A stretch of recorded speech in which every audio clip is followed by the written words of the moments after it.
We bring you the scores, the stats, the facts, and lively interactive discussions on sporting events, personalities, locally, regionally, and internationally. It's Talking Sports, this and every Thursday night at 8 o'clock on ZIZ Radio.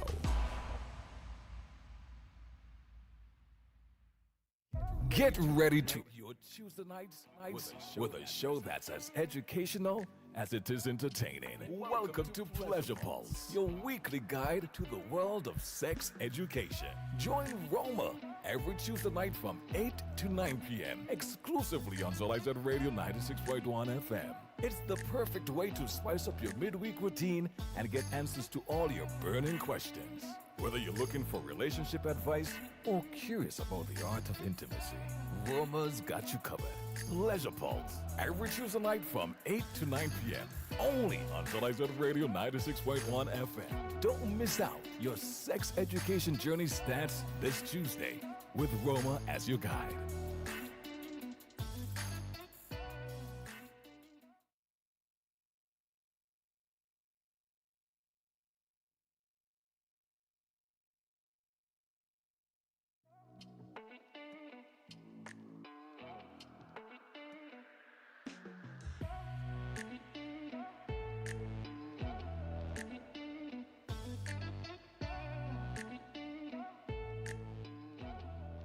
Good evening, everyone. Welcome to another episode of Pleasure Pulse. I'm your host, Roma Richardson, and I'm so happy to have you, as usual, joining me for another conversation on sex and something. But as we always do, we'll take a short break here so you can let everybody know that Pleasure Pulse is live, and then we'll come back and get into tonight's discussion. I'll introduce my guest. I'll ask my guest to introduce herself, and then we'll get into tonight's discussion. So let everybody know that Pleasure Pulse is live, and then we will come back and chat. Stay tuned.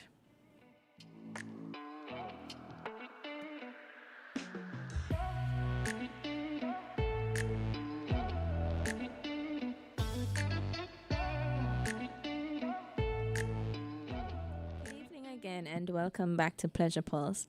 I'm your host, Roma Richardson, and you're tuned in to ZIZ on radio 96.1, on social media, on YouTube, and I'm so happy that we are here together for another Tuesday, another sex and something. And today we're talking about sex and slavery, which I'm sure if you saw the flyer, you were like, huh?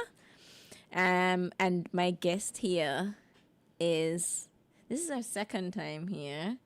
A completely different conversation to what we had the last time, but lots has changed since then. You know, every day we grow, we evolve, we take different directions.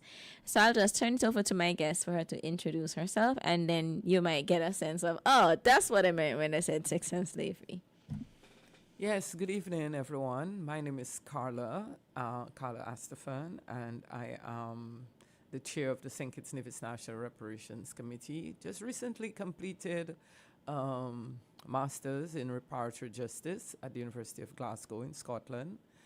And tonight we're going to delve into our sexual health, or sex as a legacy of slavery. So when Roma says sex and slavery, we'll also look at what repair means as well. So what reparations would mean. So we don't only look at reparations as dollars, but as repair of self.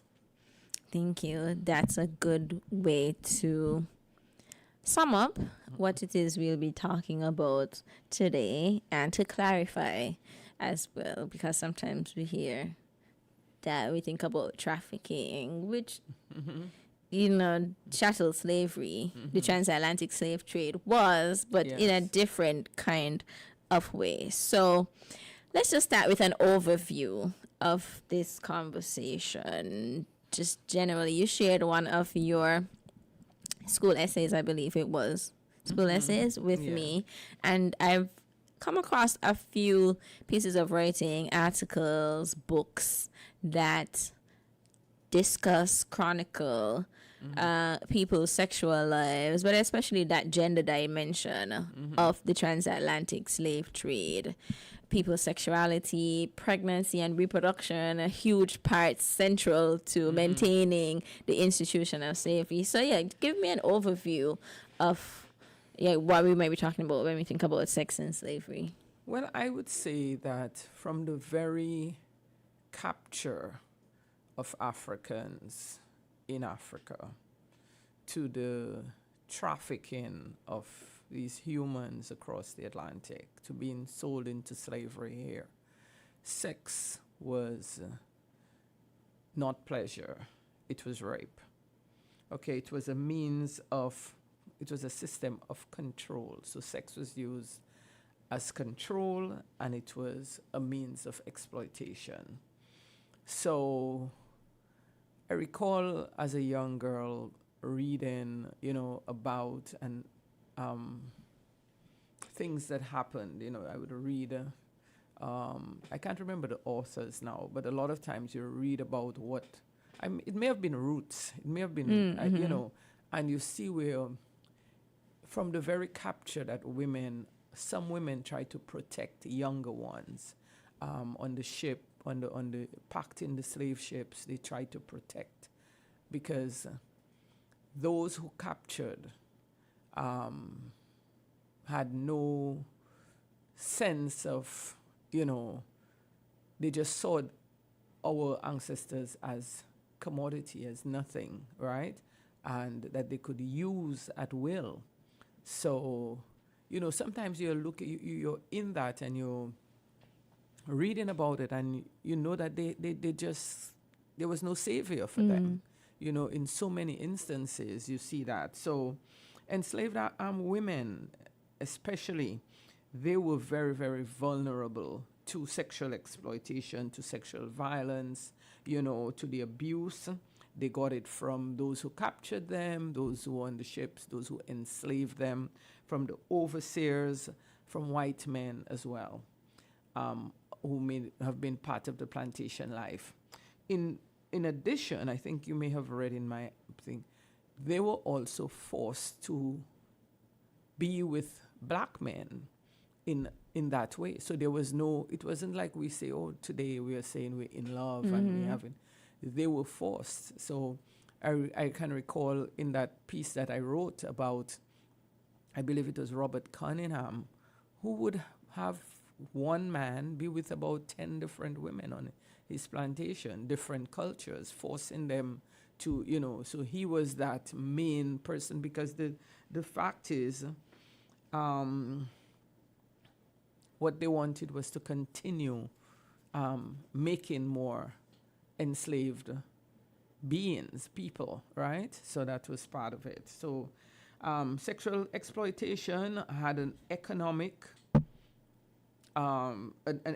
dimension.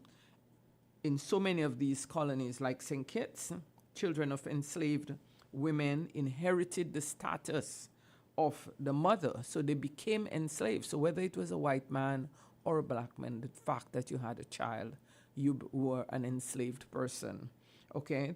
These women had no sort of legal rights. They could not, so they could not go to anyone, all right? So all of these things we have to consider that, it really was not pleasure for them. And it was just a way to keep the enslaved labor force intact and to create more wealth for the enslavers. Yeah. I think you started kind of going into some of the things that characterized sexuality at the time, or what sexual practices related to sexual activity, sexual violence and so on looked like, with like one man having 10 women and being used as breeders and so on. Right. What else would you say were some of the things that characterized sexuality at the time? Well, I think power. There was power, there was race, there was ownership, and there was a stark double standard. Europeans, they often exercise this sexual access to enslaved women with almost, with no impunity. Yeah. At the same time, they had very strict ideas about racial hierarchy and respectability. So when you look at the way in which they behaved, a lot of them professing, for instance, Christianity, yet had no compulsion about raping of women and or men or children, and these are the sort of things. So there was an extreme power imbalance. Enslaved women were often stereotyped, and that's one of the things I tend to look at. They were often stereotyped as hypersexual in order to justify the abuse. So we women, black women, seeing women with big bottoms and large lips and, that sort of thing, or they anyway, it's one of the things that exists up to today. I was thinking like about that as you talk, Yeah. because the way that some women are held responsible Yeah. for other people's reactions to their Right. bodies, Right. how some people are told you can't wear certain things because it's gonna distract this person or that person. Like so many things that we don't realize have Yeah. been inherited from Right, the people right. who So- never cared whether we lived or died Right. or thrived. Yeah. Yeah, so that's the sort of thing. It's like when you look at, for instance, the way in which women were just touched. The other day I was thinking about it, we were just touched without permission. From the time of capture, women's breasts fondled, they inserting into vagina and that sort of thing. It was an assault on women, and that trauma, they say the trauma comes down through our DNA, and I believe that sometimes when we see the way in which we accept things and we make things like as if it's normal, Yeah. that all of those things are passed down. And this is why I like to quote, there's this writer whose paper I came across. Who were we before slavery is very important. This isn't the reality of who we were, before European contact, before Europeans coming to Africa and treating African women in this way. So a lot, yeah. So that's, let me, Yeah. yeah, and of course, men as well suffered. The men could not help us. And this is one of the things, again, that, as I read about it, you see that our men were helpless to help us, when they saw this sort of thing us being treated this way. So, of course, in our DNA as well, is a slight, suspicion towards our black men as well, that they did not have the strength. And it's not that they didn't have the strength, but they were under the same conditions. Yeah, they were under the same sort of conditions, so they were not able to help us. And some of them, and many men also experience sexual abuse as well. When you and I saw your post today when you shared the thing with me, I remember as a young girl loving to read romances, historical romances, and I recall they used to have these stories. I can't remember, but I know, like, you have the white woman and the black man in some, an enslaved man, say in Jamaica or wherever, and they're talking about this. But these men had no legal, if a white woman gave birth to a black child, or a black man had sex with a white woman, they would be killed, they'd be stoned, they'd be whipped, they would be killed, So, like we said, so sex in that time was totally not pleasurable, I would think, for either party. Yeah. Okay. Let me see. Okay, so those were some of the things. I think it was also good that you added the reality of black men, enslaved men, and the experience of white women. So because whereas black women were hypersexualized and seen as unfairly attracting people's attention, seducing, like forever seductive, irrespective of the age, and so white women came to be seen as pure and chaste and virginal and untouchable. So any kind of defilement or any kind of touch on them was a defilement of them, you know, and those are places where words like that come from, you know, those generations and those historical periods, because it's, I think, important that we recognize that even then, you know, the attitudes that we see now manifested existed on the plantation, were created on the plantation, because that is where so many people of different races, different backgrounds, and so came to meet in the first place, and those continue to be promoted, perpetuated. Even now, you know, you know about the famous case of Emmett Till and other young black boys who were accused falsely by white women, but it was such a crime against white women to exist as a black man that just that could get you killed, you know, just a claim. And I think there was, I can't remember, I know there were like more recent cases, depending on where you are in the world, where you can get mixed up with certain people and certain crowds because the idea about, you know, total protection being needed for white women, and white women being these innocent, like completely innocent by default, and black women being guilty by default, you know, still persist. Yeah, it's definitely such disparity, you know, that on one side, men could just, the white men could rape black women, and then where white women, quote unquote, fall in love, or choose a black man, then he is, you know, killed for it. But a white man is never killed for what he's done. Or punished at all. Or punished. I think there was some times.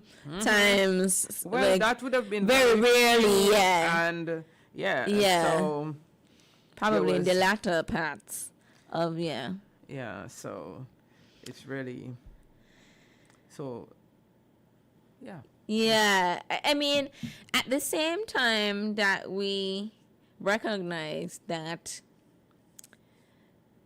like, this was the reality of that time for in terms of sexual violence, and so we also know that our ancestors have always resisted. So we have never accepted the lot in life. And there were large examples of resistance and smaller. So talk to me about some resistance. Some of those examples of resistance, specifically through sexuality. Within this, you know, very oppressive system, our enslaved ancestors found ways in which to assert their dignity, their pride, their family, their autonomy, right? So they resisted. Some formed family bonds. Some were able, and you hear sometimes, I think you would be familiar with petit marronage, where people would run away from a plantation for a while to cohabitate with their partner, right? To some of it was allowed 2-3 weeks they would run away for, right? So that was one of the ways. They resisted by forming these partnerships. Another way in which they resisted is that some women saw, you know, what would happen to their child. Their child could be elevated. So they used their sexuality as a means of control, okay? So some were able to do that. For instance, there was a woman who had a child. The woman's name was Juggy. may have been short for Joan.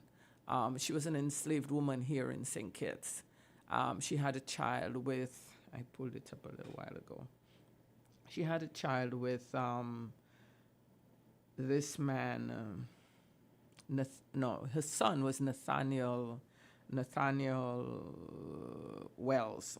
So she had the child with his father, okay? And he was one of the few men who would take that child to England. He actually ended up with some sort of position, within the society where he lived, okay? So this was one of the few cases. She Juggy from St. Kitts, Nathaniel Wells, her son, he was actually compensated at abolition let me remember the place he was at. He was the sheriff of Monmouthshire. Okay. It's coming back to me. It took a little while there. So he was actually compensated. So his name is in the records as one of the persons who got compensated for enslaved persons on St. Kitts. But he was a black man. His mother was an enslaved woman. So you see there that she was able to benefit. She knew that her son, she got a better life because he was educated in England. I believe someone referred to him, and I don't think he was light-skinned either, So he ended up being a part of society. I think he married into society as well, So that's one of the ways. Some of their cultural traditions they were able to use. But one of those stories of resistance that really get to me are those women who performed abortions. I was waiting for you to get to that part. Okay, yes. They performed. Let's get into it. They knew the herbs. Yeah. They were able to know the herbs and so on. So they performed abortion. They did not want their children born into slavery. Right? There were also those who committed infanticide. So they killed their children. Okay? So that shows that they were aware. I think I came across a case, is it in Jamaica, where a mother of a 3-year-old killed her 3-year-old. She killed her. She did not want her child to grow up in that system. Okay? So these are some of the things. This is how our ancestors were able to take control of their lives. I was going to look for it before I came, but I didn't get a chance to. But when we talk, I came across an article in my research where someone wrote about St. Kitts in a particular time and talked about the fact that our people, our ancestors, especially the women, they were not trying to make no load of babies. You know what I mean? So you can see that they knew that bush medicine. They were not. You can see in a lot of the writing that the birth rate was low even then. Yes, the birth rate was low. Yeah, they wanted, and there was a lot. Even I was reading about a book written by Alex Renton, whose family had enslaved people on Jamaica, and you can see that how they were trying to push for the women to make babies, especially after the abolition of the slave trade. That is the area where, before that, they didn't really care too much because enslaved people were constantly being brought in. I came across a quote where it was said, a planter said, it is cheaper to buy an African than raise an African. Okay? So they were not caring that much. But for those women who were having babies, I mean, it was have a baby and you're out in the fields again. You had to care for 2 people. Yeah. You had to wait till a certain age. Yeah, you don't, so a lot of times these babies were born, the mothers were back in the fields in a maybe by the next day. The child was given to some old woman on the plantation. So you see that there, this giving away of your children, your child being pulled away from you, all of these things, I'm sure you can pick up in our society today how this continues to reverberate, right? Yeah. So it can be very difficult talking about these things, but and I guess that's one of the reasons we don't talk about it, but it's something we need to confront, right? It's something we need to confront. So our people resisted.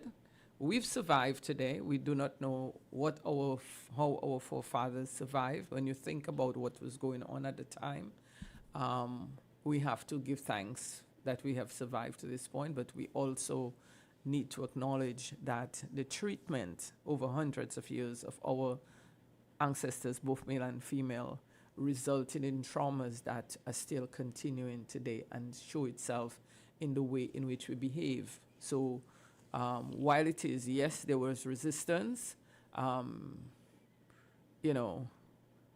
we have to acknowledge that our people had it was such a struggle to survive. Yeah.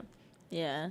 Yeah. And I think in addition to, showing up in how we exist today, it also shows up in how our relationships look and how we engage with each other. The other day I saw a post from Know Your Caribbean. I feel like everybody knows Know Your Caribbean on Instagram.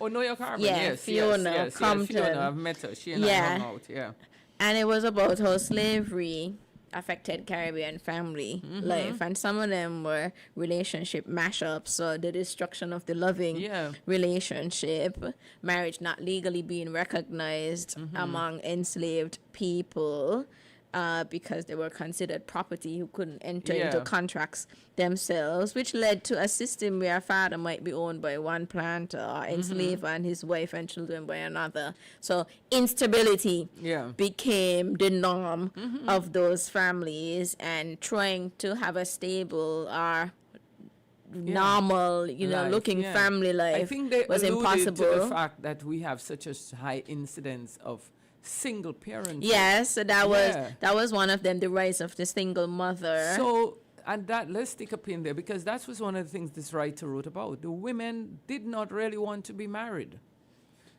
Women wanted their freedom to be able to do what they had to do because it had already been inculcated, so they were not, and as I said, there was this distrust of the man. So they were happy being in their house. Yes, they have this child. And then the men as well, in that article, they actually wrote that the men were not even sure that the child was theirs. So, but the women were happy being on their own. The idea of even getting married was something that, as I said, in the post-abolition of the slave trade, was where they started to really think about, people should get married, like to force the enslaved to say, well, you should get married, you should become this, and so on, so that they could produce, and the idea was to produce more children. So it's maybe we still have within us, a lot of us, that feeling of wanting to be on our own. You understand, a lot of us manage well on our own. Maybe not, even whether we manage or not, we love that. So we have that within us, that sense of independence that comes way back. Yeah. And also it's like, if we've seen generations of non-committed parents or families and so on, it's also like, because I always say here, I don't feel like we have enough good relationship role models. Like, even when you try to think about the people who seem like ideal couples, and so you learn a little more, and it's like, oh, okay, so whereas in some other places, like marriage, forming those kinds of familial and legal bonds are important, it really seemed like something to like pressing. No, we are not here. We are not very pressed about it.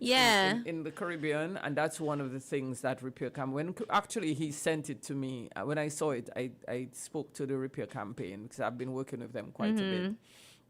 And I alluded to that article, that piece, that blog I wrote for school. And he said I should share it with him as well. So it touched on a lot of things that I myself was touching on in that piece. So, as we say, while slavery tried to reduce us, reduce our people to property. Somehow, you know, our humanity persisted. We had love to some degree. We had family. Yeah. We had community. But some of the legacies are things that we need to deal with. You know, the as I said earlier, the uninvited touch. You know, the abuse of children, abuse of women. You know, the Control. violence. Yeah. You know, the need to control, and all of those are things that still happen today. Yeah. Yeah. Yeah, I was actually going to ask you about the realities and remnants of colonization, but we kind of talking about them. I actually made a note there. Some of the Yeah, legacies because are maybe we can like really look at make it explicit. So let's look at it explicitly. The plantation system really produced racial hierarchies and ideas about beauty, for instance, gender roles, respectability that still echo in the Caribbean today, in our societies. So from colorism, all right, so women who had these lighter skinned children, and the fact that they were able to elevate, because even if a child became an enslaved person on a plantation, they would normally then be enslaved maybe in the house. They became a house person, right? So they had ideas about skin tone. So you see that whole bleaching thing that happened as a result. Hair texture. Yeah, so it's the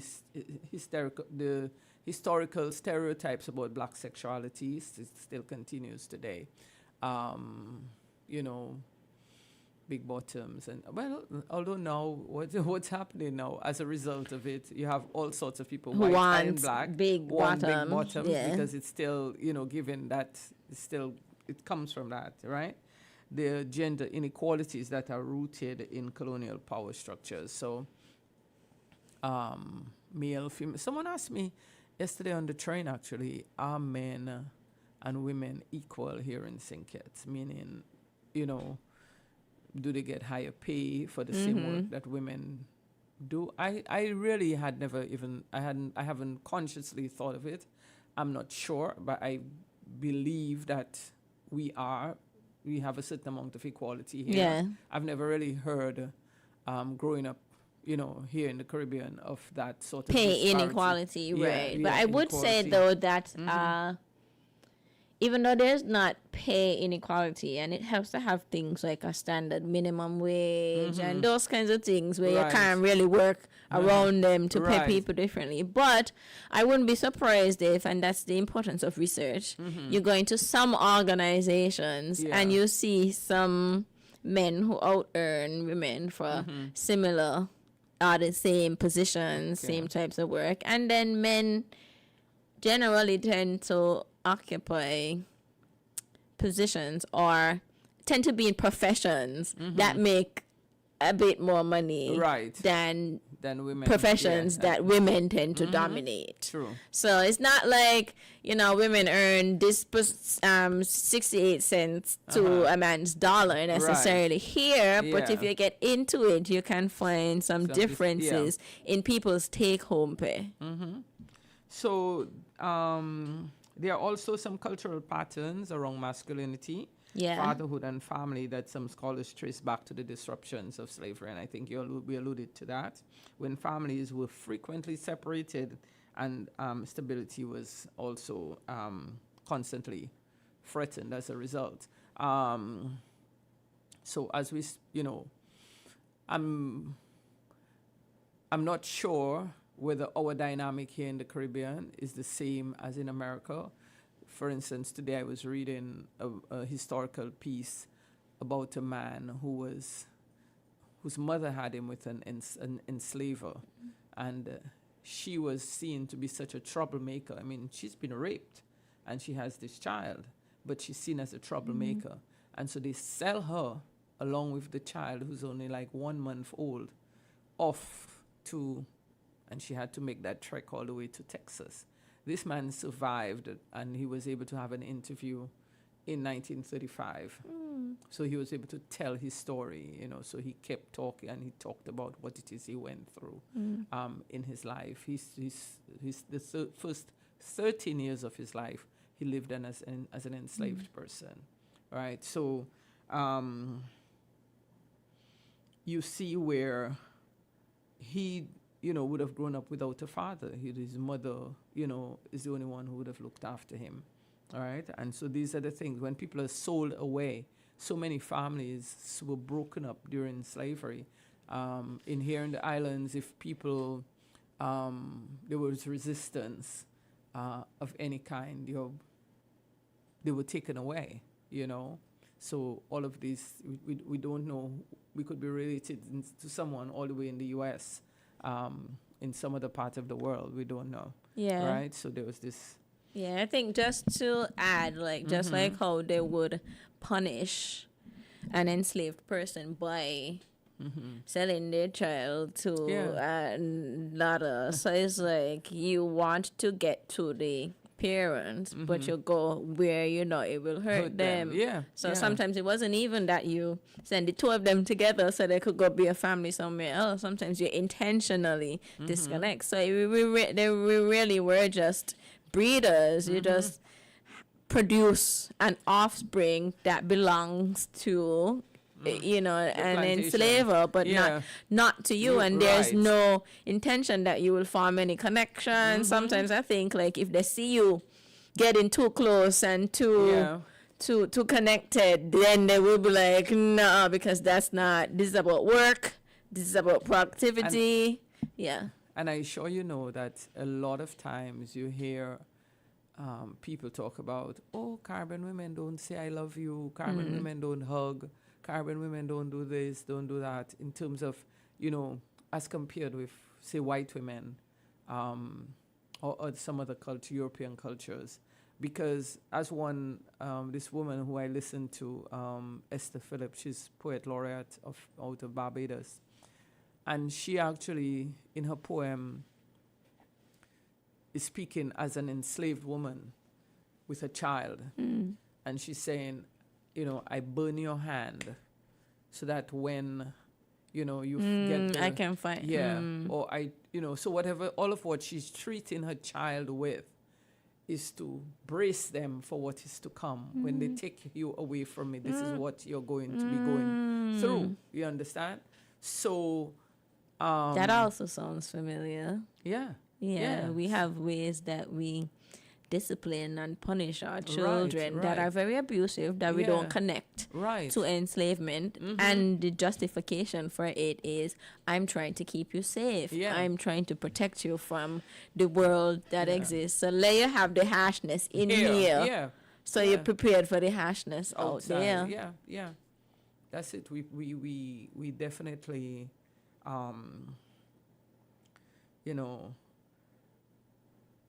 that came down through our DNA. So somehow,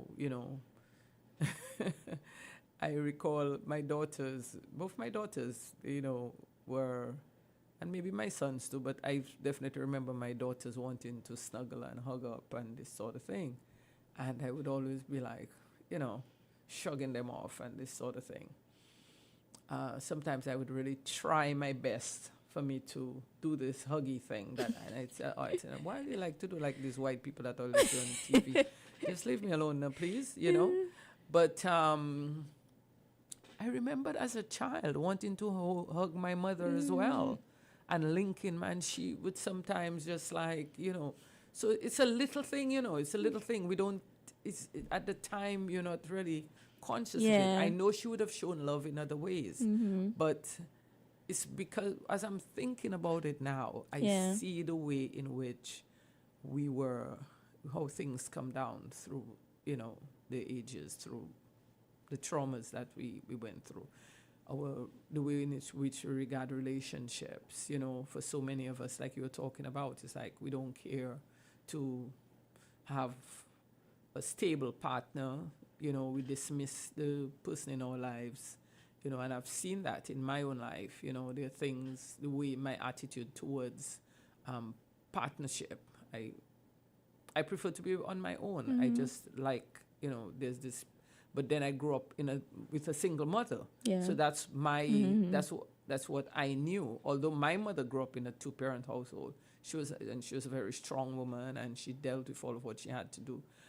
And so that's my, you know, that's my example. That's what I pull on, I guess, in at the end of the day. So you see how these things emerge, how things have developed over time that affect us today. Yeah. Yeah. And I would add, maybe we said it before, like just our, like diminishing the value of love. Because if you are in a situation where any relationship you ain't had a control over, it can be broken up at any time, any relationship, romantic, platonic, familial, whatever, then you learn to brace yourself, you know, and ready yourself for that. And that probably is something that has passed down through our DNA. And then you were going to say something, and then I have a separate but related point. I think one of the things that we really have a serious problems with in relationships that I definitely feel comes down from slavery too is the violence that happens. Yes. You know, the way in which we speak to each other, the way in which in relationships people deal with each other. You know, there's all of this violence, men to women, women to men, but largely men against women, you know. It's just a continuation. It's a continuation. And sometimes I listen, you know, how do we love? How do we make love after abuse? You know what I mean? After you feel like you could hit me, you could put your hands on me, you can treat me like crap and then want to make love to me. I mean, you know, this is what happened during slavery, that people were tortured and then raped, you know. So I have a problem with that. Yeah. You know, while we were talking, one of the other things that it made me think about is not just who we are and how we are, but how our institutions are shaped. Because I was specifically thinking about CPS, Child Protective Services, in the U.S. And their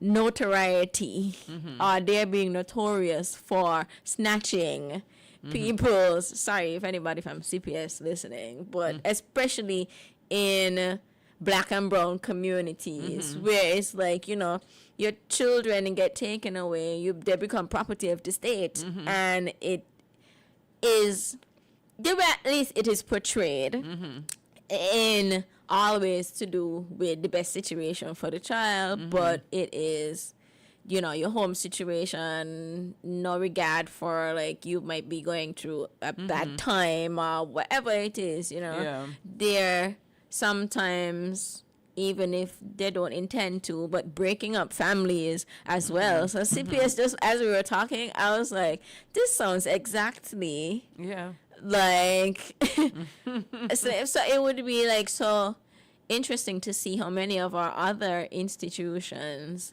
mirror the plantation and don't even realize it. The prison system. The prison system. Well, so those things. We don't really talk about that here, but how police came to be in the first place. Same thing with you talk about CPS in America. So in America, a large percentage of the prison population would be black men, because it was another way, in a sense, to enslave. You know, so for this slightest and get labor. And get that free labor. Yeah. So. I mean, here is not quite the same as, you know, in the U.S., but here we still see, if we go back to the history, the evolution of police and policing. And so here they're all colonial institutions and colonial entities meant to keep the black population in check. So how much have we changed and shifted away from those origins, or how much have those values and so just taken on different faces? Yikes. Go ahead. No, I'm waiting for your next question. Okay. My final question is how the work of reparations advocates.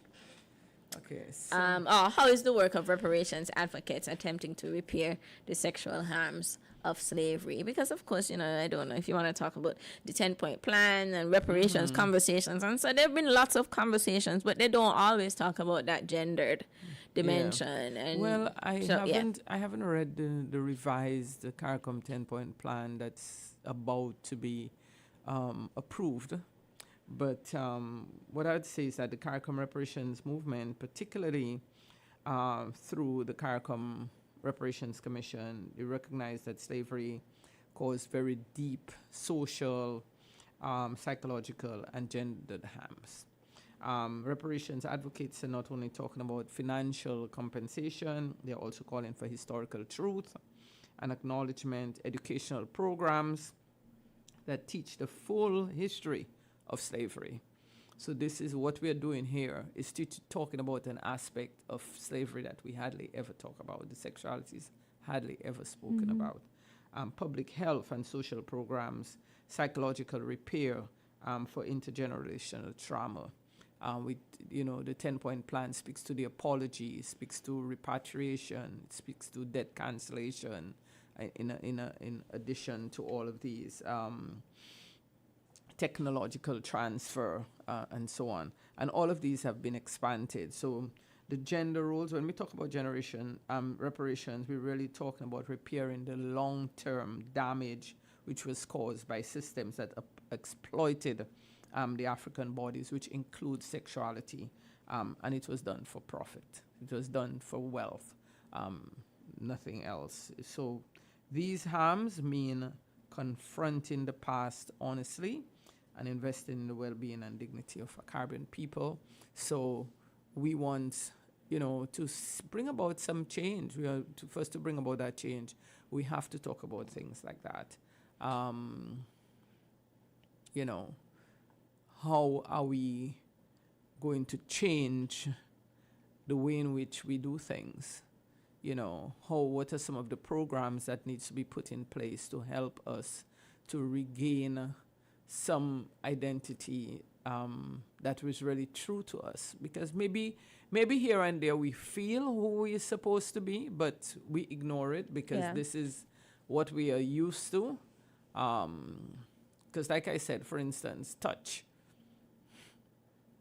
I'm trying not to touch, say, on Carnival per se, but you can. But it came into my mind, right? As we talked about, as I'm talking about touch.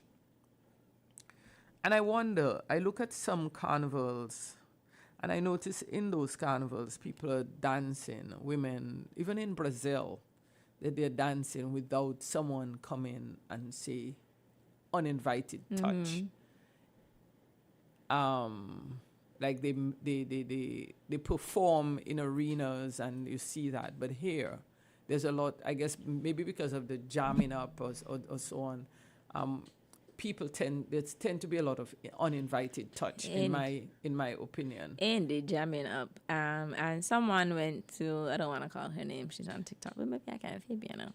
She's on TikTok, she went to Dominica for Carnival the other day, and she was like, unlike here in Dominica, if you're a woman and you're dancing, nobody come jam behind you and none of them things. So like in the history, we also have to map like what were the different conditions, the different context, realities, and so that happened in St. Kitts Nevis that didn't really happen in Dominica. Even though all of us went through our periods of enslavement, how the enslavement and how the plantations looked and practiced and who were the enslavers and all of that so made a difference for the realities on the ground. So it's like, why is it? Because Dominica got way more people than St. Kitts Nevis.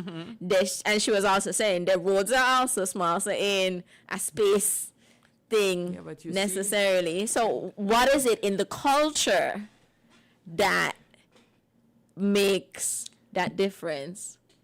Well, from looking at the same videos and seeing Dominican men like their space. They enjoying their carnival. They are not making it a point to come walk up on you. You understand? That is not part of the Dominican way. You see those guys, they're busy dancing, they're doing their own thing. It doesn't have to do with how they define masculinity, how we define masculinity differently.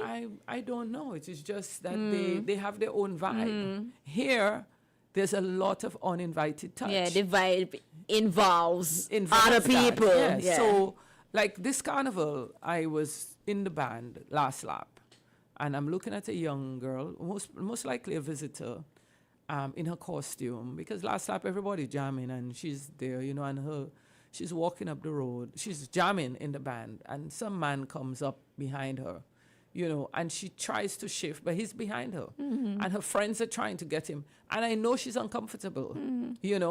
This is the kind of thing I'm talking about. I said to her, at some point she was able to get away, and then he's still boozing around. So I said to Miss, let me tell you something. Count in your head, 1, 2, 3. Less than 30 seconds, if you may, or 30 seconds at most, and shift. You understand? You should not really have, and this is what I do. When I'm jamming, you come behind me, I'm going to look around. You understand? To see who dare to come on behind me. Yeah. Right? So there's a lot of, and we take it for granted. Like, you can just come up on me. You're not supposed to just come up on me as you feel like. That is an assault, basically. Under the law, that is actually an assault. So we keep allowing ourselves to be assaulted in carnival. People may not agree with it, but that's a thought that crossed my mind. I late in my life, maybe because I'm old, but as I've read more, as I've become, you asked me earlier, what did they do studying the degree? I had to read so much. And a lot of what you're reading, some of the students in our class had to say, we need therapy. Yeah. We're done. You understand? I am in the archives in London looking at, say, I'm going through the return of the enslaved and seeing a baby a few weeks old, and a price put on their head at abolition. This one 9 weeks, this one 11 months, and this sort of thing. So our ancestors were commodity. They were looked at, as a chattel. They were touched without having a voice. So today we have a responsibility to change that. People had sex with us without. I read about some little black boys raping a little girl in America. Oh yeah, you I understand? saw that recently. These are the things that would have happened. 12-year-olds were pregnant. I remember reading a book called The German Slave Girl, and it was about a German girl who would have come as an indentured servant, and she got lost. So they found this girl, and someone said that's her. That's the German girl. They tried so much to prove that she was black. At one point, someone said she had a child when she was 12, and it's only black children. You had to be black for you to be able to give birth at 12. You understand? Yeah. It was a norm. So that makes me think about how teen pregnancy is also a thing. Yeah, we have talk to about think about today we talk in about the historical teen context. pregnancies, but this is something that was happening. Yeah. As soon as you start to blossom, or Right. maybe even before someone is in raping you. You understand? So she was actually a mulatto girl, very high color, as they say, and she was able to pass. And the fact that they dug and how the girl had a a mark wherever and whatever. It was all sorts of things to try and prove. But what stuck to me was the fact that they said only a black person. She must be a black because she had a child at 12 years old. Yeah. Wow. Yeah. So With 2 minutes too. you said it earlier, things that are difficult to talk about, but things that have to be looked at, they have to be investigated, they have to be researched so that we can start to self-define. We can decide who we want to be. Do we want to be people where the people who live here aren't fully comfortable or comfortable walking outside, going to carnival, because the attitudes of others is once you're in the government road, use the government, including use public property. Yeah. Or do we want to be people where everybody can go and jam freely? Or if your teeth are dance and the person says no, that you respect that and you say, sorry, my bad. Right. You know to do differently with the next person. You approach them from the front. And you be like, can we dance? Like other people do, right? And the violence, as you mentioned, do we want to be societies that are known for violence, or societies that are known for peace? Yeah. Anyway, final words. Oh, it's a 1 hour show. We had no calls? No, we don't do calls. Okay. So good. Well, that's good. I love that. Let me see a little closing line there. Slavery attempted to control not only the labor of African people, but their bodies, their families, and their sexuality. Understanding that history helps us better understand ourselves today, and it strengthens the case for reparatory justice. So, on that note, I say thank you for inviting me as we go through this healing process, this process of repair. Yeah, thank you for coming, and thank you for discussing something that, as you said, is not discussed a lot when we talk about reparations, when we talk about slavery, when we talk about history and so on, making that connection to our bodies and making that connection to our know, right? Helping us place in context maybe some of the things that we do. I think it helps if we can understand where some things come from, so that we can understand that they are not natural, that they cannot be changed, but they are all things that we can take control of and decide we want to do differently, and we could decide it tomorrow.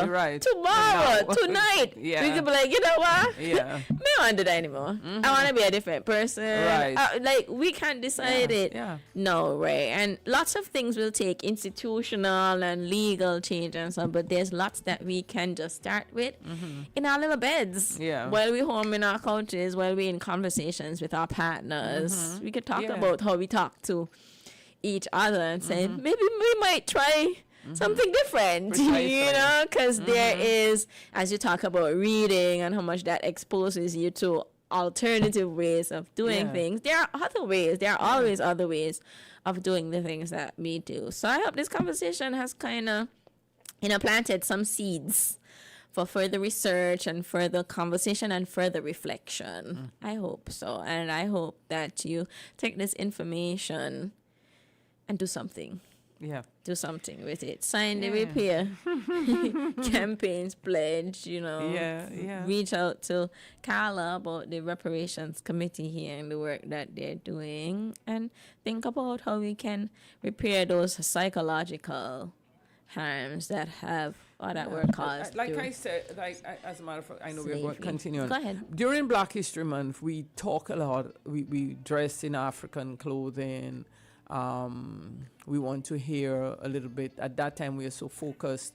So this is an ongoing, Let us make it get more conscious about our history. Bring back that dignity that we're supposed to have had.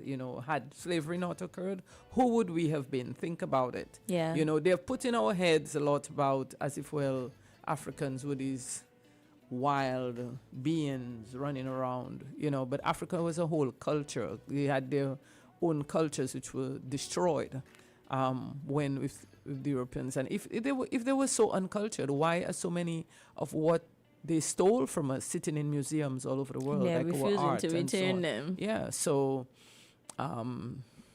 these are some of the things that you have to consider, right? Yeah, yeah. Thank you so much. Thank you so much for that. You know, just lots of reflections for us to have as we go into this week. And yeah, think about all these things. Think about who we want to be as Black people in a Black country. Every month's supposed to be Black History.